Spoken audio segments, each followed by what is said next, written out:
नमस्कार. श्री स्वामी समर्थ गावाकडचं जीवन आणि रेसिपी यूट्यूब चॅनल तुम्हा सर्वांचं अगदी मनापासून अय बाई सावकाश सावकाश 4-5 दिवस झाले म्हणजे वारा होता ना त्याच्यामुळे गोट ना कुटायचं राहून गेलेलं होतं. आणि हे कुटाकुटीचं काम करायचं ना मला एवढा कंटाळा येतो ना ते एवढं व्यवस्थित त्या नीट करता येत नाही. पण काय करणार.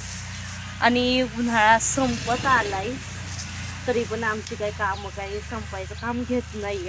शेतातली जवळजवळ सगळी कामं आवरले. आत्ता कुठंतरी कांदा आरणे टाकून वगैरे झालेलं आहे. म्हणजे सगळे ओके झालेलं आहे. मग त्यात पुन्हा मुगाच्या शेंगा तोडायच्या, चवळीच्या शेंगा तोडायच्या, पुन्हा त्या कुटायच्या, उन्हात ठेवायच्या. आणि मला ह्या अशा पद्धतीने मदत करीत असतात. तर म्हणलं पहिल्यांदा नांदी कुटून घ्यावा.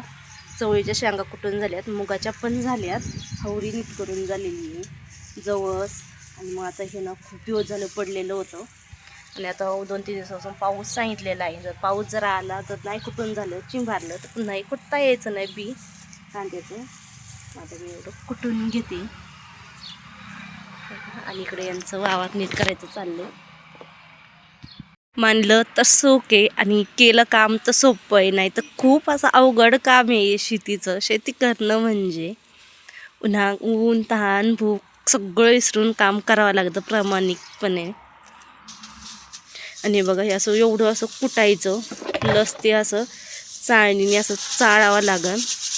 आणि ज्या दिवशी जास्त वारं नसेल ना तेव्हा ते उपणावं लागन. नाही तर हे हलकं बी असतं लगेच वाऱ्याने जातं. म्हणून मला आज जास्त वारं पण नाही. 2-3 दिवस चवळीच्या शेंगा मुगा शेंगा कुटल्या. त्याला वारं जास्त लागतं ते उपणायला. पण तसं हे बियाला नाही लागत. असं हळूच उपणावं लागत असतं. असं बरोबर हे होतं. हे बघा बी